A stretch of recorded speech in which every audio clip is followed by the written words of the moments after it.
ভালোবাসা আমাদের ইমান, ছাড়বো না কোরআন না ছাড়বো হিন্দুস্তান, জন্মভূমির ভালোবাসা আমাদের ইমান।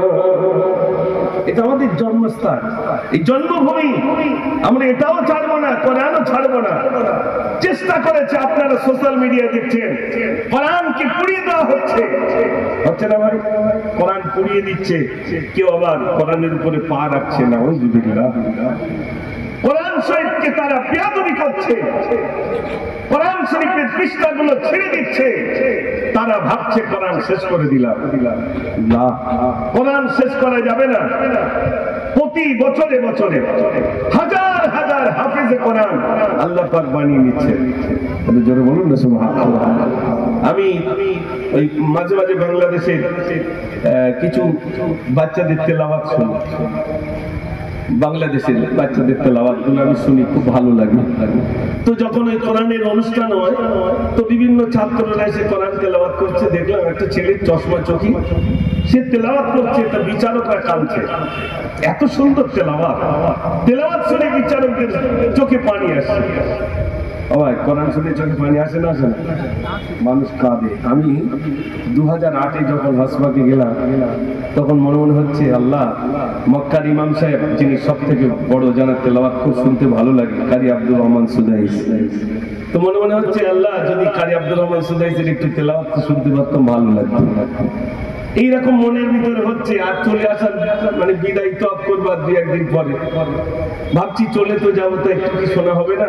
আর উনি হজের মরশুমে থাকেন না, তো হজের পরে অনেক পরে তিনি হঠাৎ দেখলাম মাগরিবের নামাজে সূরা মাউনটা তেলাওয়াত করছেন। হঠাৎ আরাইতা আল্লাযী ইউকাযযিবু বিদ্দীন ফাযালিকা আল্লাযী ইয়াদুল ইয়াতীম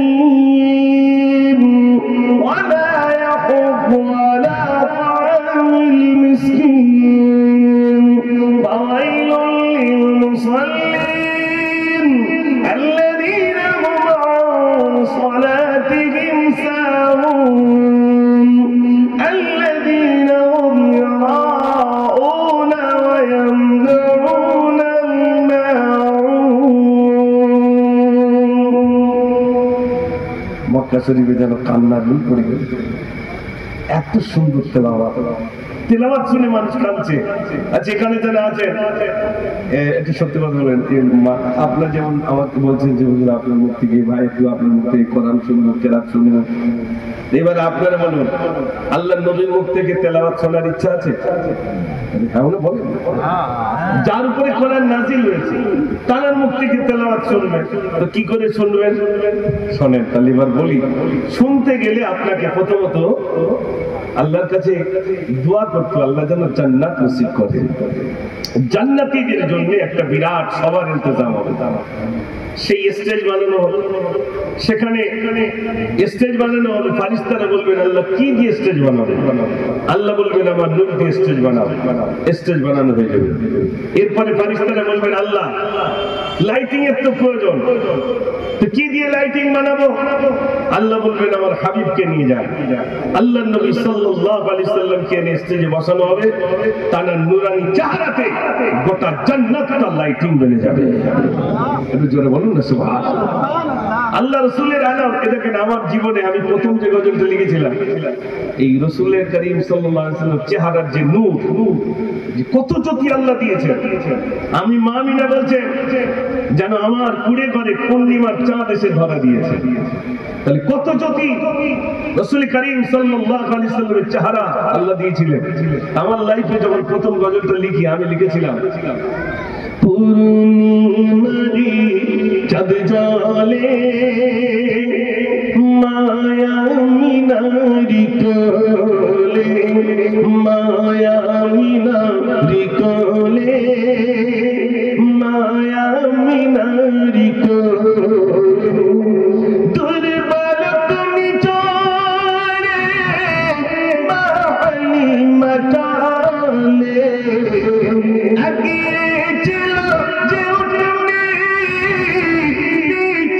সকলে পালে শেষ জামানা নবী আছে হালিমার কোলে।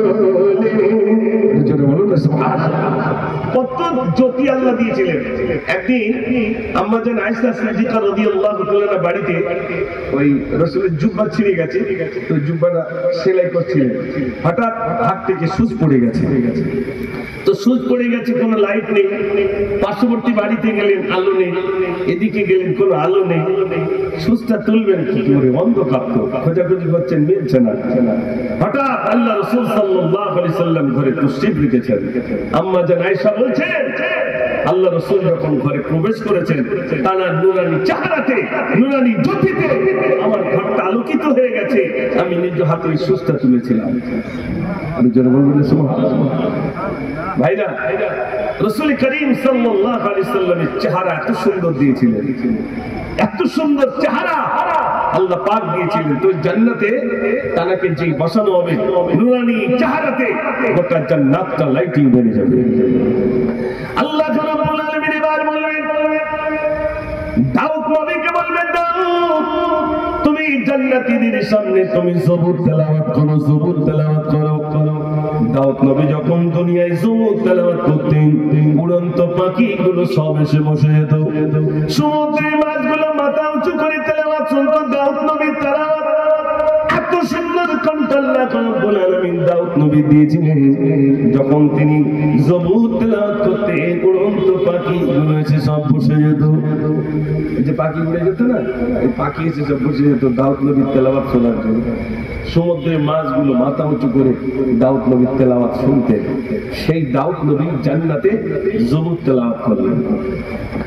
দাউদ নবী যখন জবুর তেলাওয়াত করবেন, ওই তেলাওয়াত শুনে স্ত্রীগত নবীগণ থাকবেন, কাটা মৃগের মতো ছটফট ছটফট করবেন। আর জান্নাতীরা যারা শুনবেন, শুনতে শুনতে শুনতে ৮,০০০ বছর বেহুশ হয়ে পড়ে থাকবে। ৮,০০০ বছর সব বেহুশ হয়ে পড়ে থাকবে। ৮,০০০ বছর পর আল্লাহ তুলবেন, ও জান্নাতীরা, ও জান্নাতীরা তোমরা কে শুনবে?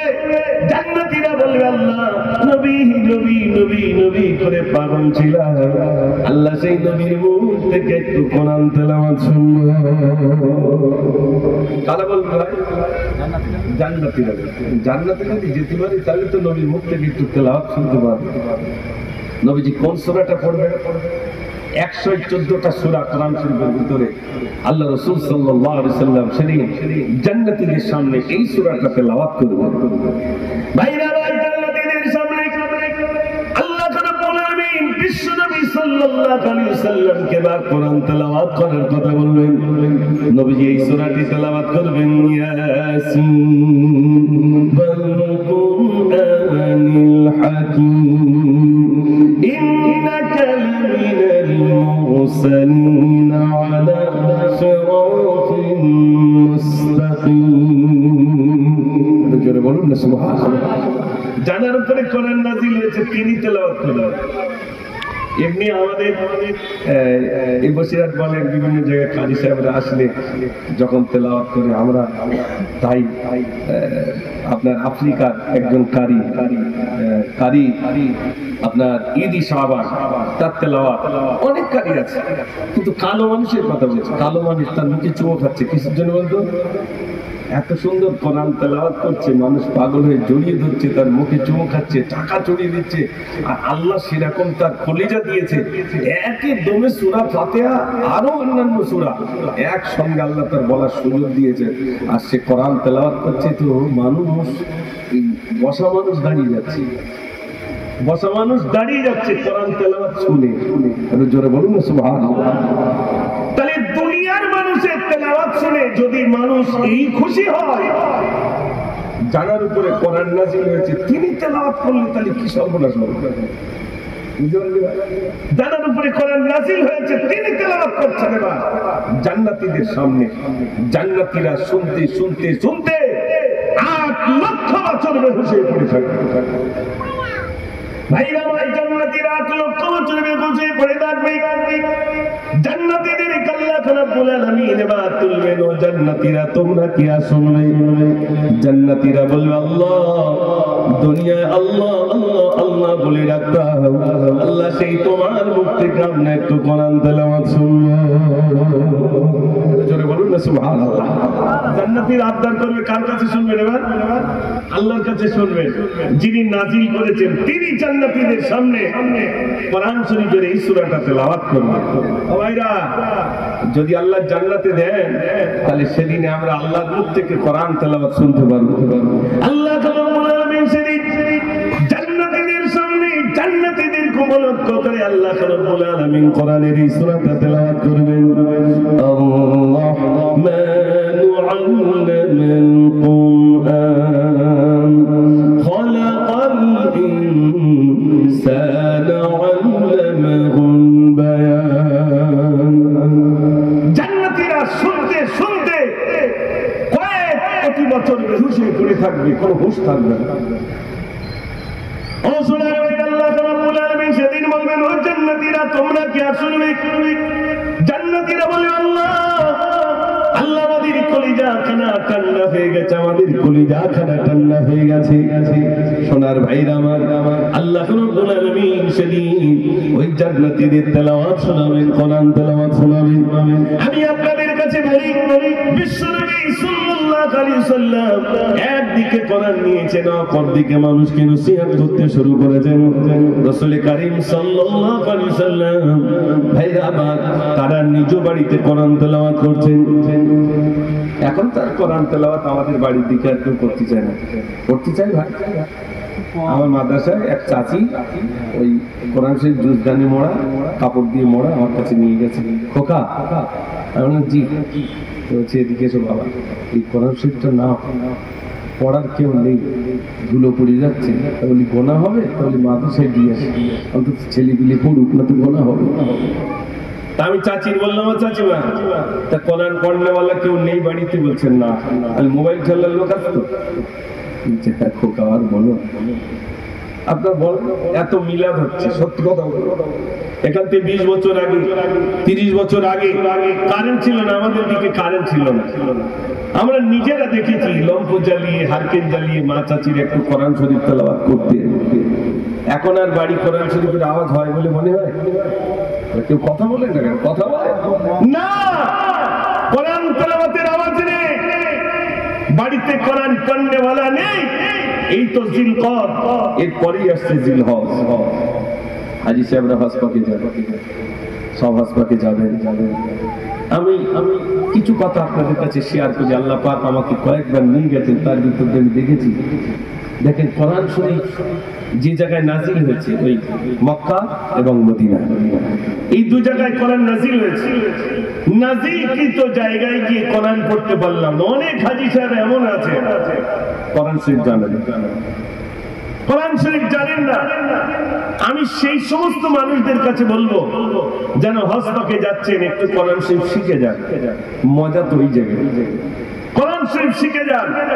কাবাকে দেখে কোরআন পড়ুন, বসে রয়েছেন কোরআন পড়ুন। সব বেশি হবে না কম হবে ভাই? যেখানে 1 রাকাত নামাজ পড়লে 1 লক্ষ রাকাতের সওয়াব, তাহলে 1 খতম করলে ক খতম হবে? জোরে বলো। তাহলে সেই জায়গায় কোরআন পড়নেওয়ালা অভাব। আমাদের দিকে যত অধিকাংশ হাজি সাহেব 100-র ভিতরে বলা যায় 90 জন কোরআন শরীফ জানে না। আমাদের মসজিদ গুলো দেখেন সামনে আলমারি আছে, মসজিদের সামনে আলমারি আছে না? আলমারিতে কি রাখা আছে? কোরআন শরীফ। সত্যি কথা বলবেন, কোরআন শরীফ একটু যদি কোরআন শরীফ পড়ি, তাসবিহ তেলাওয়াত করবে, কিন্তু কোরআন শরীফ পড়বে না। তাসবিহ তেলাওয়াত করলে লাভ কি? তাসবিহ তেলাওয়াত করবেন, আপনার পাশে গিয়ে আরেকজন গিয়ে বলবে মাছ কত করে গেছে, পাশে বসে জিজ্ঞেস করতে, এবার গরুর বাজার ঠিক আছে তো? অনেক রকম কথা বলবে, গল্প করবে। আর আপনি গিয়ে যখন কোরআন শরীফ পড়বেন, আপনার ধারে আর কেউ যাবে বলে মনে হয়? কেউ যাবে না। তাসবিহ তেলাওয়াত করলে পাশে গিয়ে খবর নেবে, আর এখন তো মসজিদে কয় চাচা বসে বসে শুধু গেল অমুকের মেয়ে চলে গেছে, অমুকের ছেলে চলে গেছে, অমুকের কি হয়ে শুনেছ 15 মিনিট আগে গেছে, তার সেখানে যা হচ্ছে এত গোনা জড়াচ্ছে তার ঠিক নেই। 15 মিনিট বসে বসে শুধু গোনা জড়াচ্ছে। আল্লাহর ঘরে দুনিয়ার এই আবর্জনাগুলো সেখানে গিয়ে আল্লাহর ঘরে বসে বসে করছে, পাকা ছেড়ে এইবার গল্প চালু না, আজান দিতে আর কি হবে, আর কেউ মসজিদে আসবে, আমরা 2-3 জন রয়েছে, একটা নামাজ পড়ি আর কি হবে। ও সোনার ভাইরা আমার, কোরআন পড়নেওয়ালা নেই, বাড়িতে কোরআন পড়নেওয়ালা নেই। মসজিদের মুসল্লি যদি 10 জন থাকে, 8 জন কোরআন শরীফ জানে না, কোরআন জানে না। এই জন্য আমি আপনাদের কাছে বলবো, কোরআন পড়নেওয়ালা হয়ে যান, কোরআন পড়নেওয়ালা হয়ে যান, কোরআন পড়ুন। এত সুন্দর গ্রন্থ পৃথিবীতে আর নাই। আল্লাহ রাব্বুল আলামিন আমাদের জন্য ভাইরা আমার যে গ্রন্থটা আল্লাহ রাব্বুল আলামিন দিয়েছেন, সোনার ভাইরা আমার, এই কোরআন যতই পড়বেন এই কোরআন একদিন আমার আপনার জন্য সেদিন সুপারিশ করবে। কোরআনের আপনি যে 101 কোরআন তেলাওয়াত করা, প্রত্যেকদিন 101 তেলাওয়াত করা, যদি আপনি 101 তেলাওয়াত না করতে পারেন, এই কোরআন আপনার আমার বিরুদ্ধে সেদিন গর্জে উঠবে। ভাইরা আমার, কোরআন শরীফের যদি আপনি নজর রাখেন, কোরআনের দিকে যদি নজর রাখেন, আপনার অন্তর তৃপ্তি পাবে, আপনার অন্তর প্রশান্তি ঘটবে। শুধু তাই নয়, আল্লাহ পাক কোরআনের নূর জজবা আল্লাহ রাব্বুল আলামিন আপনার অন্তরের ভিতরে পয়দা করে দেবে।